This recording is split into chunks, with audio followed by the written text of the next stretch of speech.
Hi again. Again, a day late on my post. Um, won't happen again.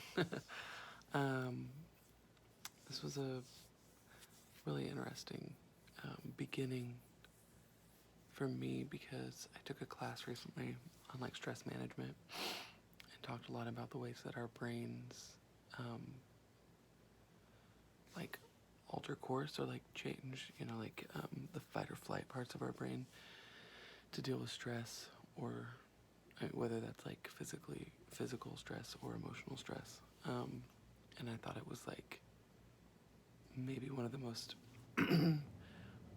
sorry, like fascinating classes I've ever taken. Just thinking about the brain like that. But so it was really interesting. In the video, he talks at one point about the people's like Myers-Briggs type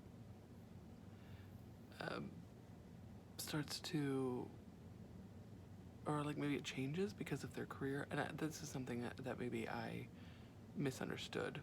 And I was actually wondering if the implication was that because of the career path that they chose, sometimes people's Myers-Briggs changes, or if it meant that we seek out jobs based on that personality type. And like I don't know, I thought about myself, like I've always been an extrovert. I don't always remember all of them, but that one I remember. And I have a job in sales, but I don't love, like, I don't know, it's interesting, I don't like love doing it necessarily, like it kind of makes me feel like I'm putting myself on a lot, but I guess that's also a quality of an extrovert, is that they put so much on and then they're like kind of exhausted by it sometimes. Or is that the introvert? See, this is what I'm saying, I don't know that much about it, but I just thought it was really interesting, and I would like to hear what other people think about whether or not you think that like we seek out careers based on our Myers-Briggs type, and if that is the case, also like, do we like, what about people that don't have the privilege to like seek out any job? They're like, they just have to take what they can get. Like, do they change? Does their personality alter because they had to take like a specific kind of job, any kind of job that they could get? I was like, oh, and I was thinking about this when they were reading the brain and learning, or when I was reading the brain and learning part, talking about how we can kind of like the parts of our brains light up. They were talking about the EEG scans, that when our brains light up when we think about something, and when we do the same thing that we were thinking about, the same part of our brain lights up. And that they suggest that the like imaginational exercises help people like motivate to change. And it immediately made me think of my job too, that like there's days that I go in that I don't really feel like doing it. I don't feel like being super friendly, and I'll do things like where in my head, like a client will come in and I'm in the middle of like 12 other tasks, but it's a walk-in client, I still have to be polite, and then I'll go smile like in my head. And I was thinking, like, is that a common thing? Like, if you tell yourself in your head to smile, does that make you smile? Like, because it does, it works for me. I'll say smile, and then I find myself, I'm like, hi. And I think it's also inflection, but there's probably something in that too with your brain that we haven't really talked about.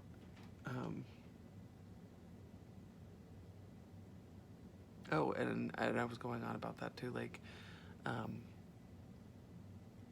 that if it does make you do that, like, does that play into this concept of like self-actualization? Like, can you, beyond just smiling in that moment, if you tell yourself over and over again to do those things, can you create happiness? I mean, that seems pretty like, I feel like people who suffer from any sort of like depression or anything like that would definitely disagree that you can, like, I guess, self-actualize happiness.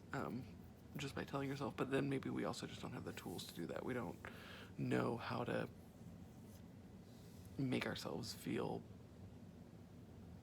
we don't know how to tell ourselves to feel better, or like how to. I don't know if that makes sense or if that's too convoluted, but I was just thinking about like not only just saying smile and then smiling at a client, like if every morning you woke up and you did like the, you know, smile, you're great, you're wonderful, like would that eventually trigger that in your brain that you started to think that way? Um, I made this note that I was like, it made me think of all those dumb memes that you see on like Pinterest that are like, if you put on your workout pants, you'll go to the gym. And they used to always make me so mad when I read them, because I was like, there's no way that it's as simple as that. That's an oversimplification, and it's condescending. And then then I started doing it, and it started working. And I was like, is that kind of like the same concept, which is like, okay, get home from work, put on your workout shoes, and then you're gonna be like, well, in my workout shoes, I have to go to the gym now. What's my excuse? And I hated it so much, but it's like kind of true. Anyway, I was thinking about, they also talk about mirror neurons in regards to empathy. And I like automatically thought about like, I don't know if this happens to everyone, but like disgust. So like they kind of talked about like smells or like looking at something that makes you, but like I don't know if everybody else has this kind of knee-jerk reaction that when someone looks disgusted by something, like let's say they like open up a box or a container or whatever and they look grossed out, that I immediately when I see someone look disgusted, I go like, it's like I physically mirror them. It's not just an emotional reaction. I like physically mirror someone when they're disgusted, and I like thought about that. I thought that was really funny.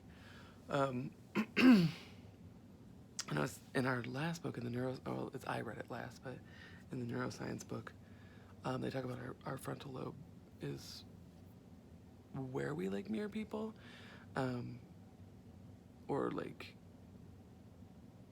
it's the part of our brain that I guess like mirrors, helps us to mirror, but it said it's also the part of our brain that rates our personal interest in people, like our likes and dislikes, and it actually kind of made me wonder like if there's any part of those two that are connected, that like we see something in them and it's like bringing something out in us that makes us not like them or makes us rate them lower.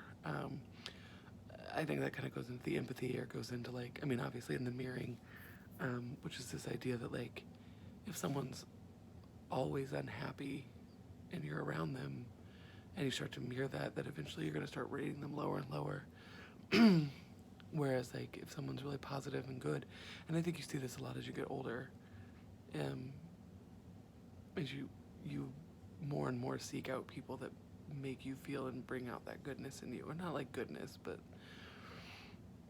the aspects of yourself that you want to see. I don't think like being sad or anything like that is not a goodness, but maybe it's not what you strive for. As you get older, you suffer from it, so you're trying to change. Anyway, I don't know, I just was very obviously interested in the mirroring aspect of these lessons, of these readings in the video. So, yeah, I'm interested to know what other people thought.